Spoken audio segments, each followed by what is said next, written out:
Ralston made world headlines after becoming trapped in a canyon. You probably thought it was over. It's a matter of just cutting the skin. A man who survived being mauled by a grizzly bear.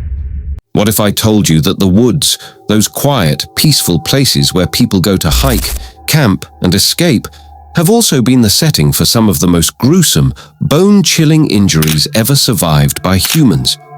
We're talking about real stories of people who stepped into the trees and came out barely alive. Stick with me until the end, because you'll learn just how thin the line is between a weekend adventure and a brush with death. Story 1. May 2003. Aron Ralston's Nightmare in Utah. Most people know the movie 127 Hours, but the real story is far more brutal.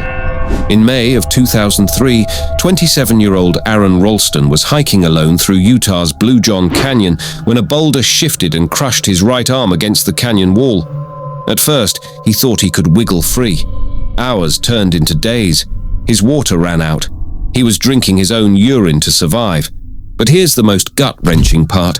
Aron realized the only way out was to cut his own arm off.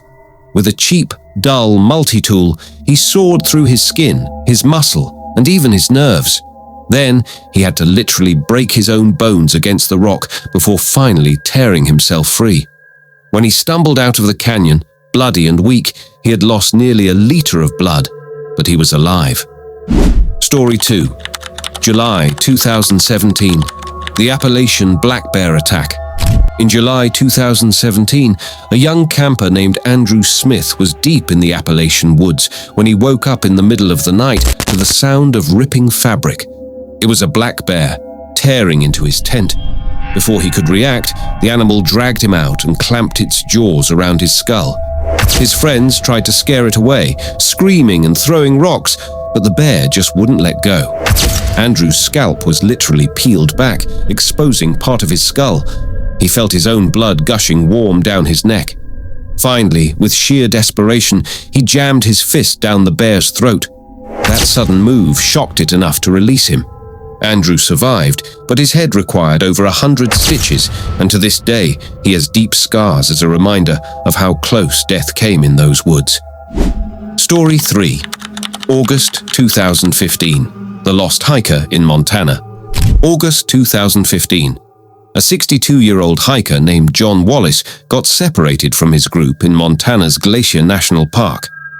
Night fell quickly, and with no flashlight, he stumbled through the dark woods until he slipped down a ravine. That fall shattered his leg in 2 places. He couldn't move.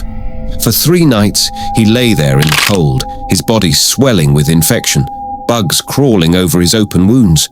Wolves circled nearby. By day 3, John's leg had ballooned to nearly twice its normal size.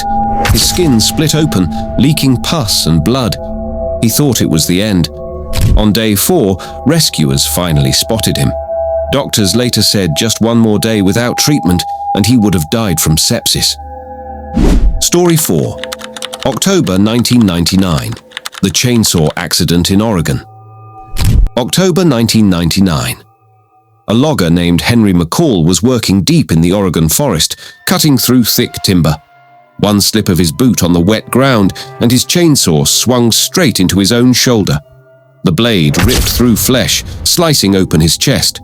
Blood poured so fast that his co-workers thought he wouldn't last even 5 minutes. But Henry, half conscious, choking on his own blood, pressed his hand inside the wound to pinch shut the artery himself. He held it there the entire 45 minutes it took for rescuers to arrive.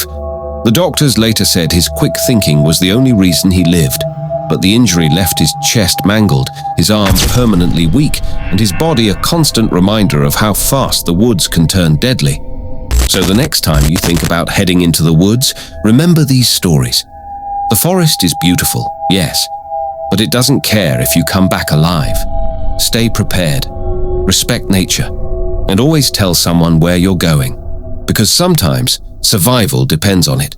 If you want more chilling true stories like this, hit that like button, subscribe, and share this video with someone who loves the outdoors. Maybe it'll make them think twice before wandering too far.